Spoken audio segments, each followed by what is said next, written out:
తెలుగు ముఖ్యమంత్రుల భేటీ ఇప్పుడు రెండు రాష్ట్రాల్లోనూ హాట్ టాపిక్ గా మారింది. కొందరు స్వాగతిస్తుంటే మరికొందరు విభిన్నంగా స్పందిస్తున్నారు. అయితే ప్రభుత్వాల పరంగా ఎలా ఉన్నా రాజకీయంగా మాత్రం తాజాగా మరో కోణం వెలుగులోకి వచ్చింది.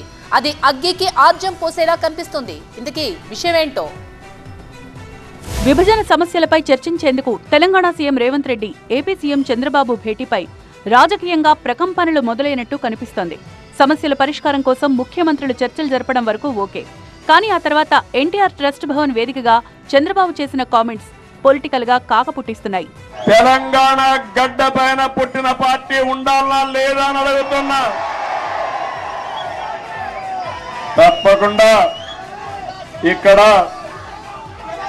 పార్టీ కోసం పనిచేసిన కార్యకర్తలు ఉన్నారు.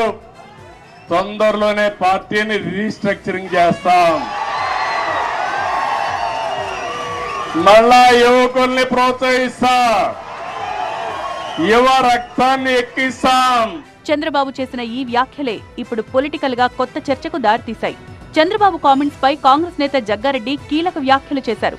విభజన చట్టం పేరుతో చంద్రబాబు తెలంగాణలో మరోసారి తన రాజకీయ ఉనికిని కాపాడుకునే ప్రయత్నం చేస్తున్నారంటూ ఆరోపణలు గుప్పించడం పొలిటికల్ గా కలకలం రేపుతోంది.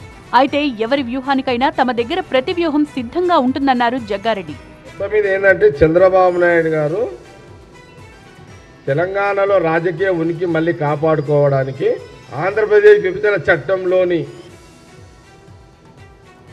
అనే యొక్క ఆసరాగా చేసుకొని దాన్ని అడ్డం పెట్టుకొని తెలంగాణ రాజకీయాల్లో చంద్రబాబు నాయుడు గారు రాజకీయాలకు తెలంగాణలో వాళ్ళ క్యాడర్ని నాయకులని యాక్టివ్గా చేసే ప్రయత్నము స్టార్ట్ చేసాడు. వాళ్ళ వ్యూహం వాళ్ళది ఉంటుంది. వ్యూహాలకు ప్రతి వ్యూహంగా కాంగ్రెస్ పార్టీ ఉంటుంది. తెలంగాణలో కాంగ్రెస్ ను దెబ్బతీసేందుకు బీజేపీ కుట్ర చేస్తోందన్న జగ్గారెడ్డి చంద్రబాబు పవన్లను వాడుకుంటోందని విమర్శించారు. ఈ కుట్రలను తిప్పికొట్టేందుకు తమ పార్టీ పెద్దలు కూడా సరైన వ్యూహాలు రచించాలన్నారు. ఇద్దరు ముఖ్యమంత్రుల భేటీపై రాజకీయంగా వెలుగులోకొచ్చిన ఈ కొత్త కోణం ఏ మలుపు తీసుకుంటుందో చూడాలి మరి.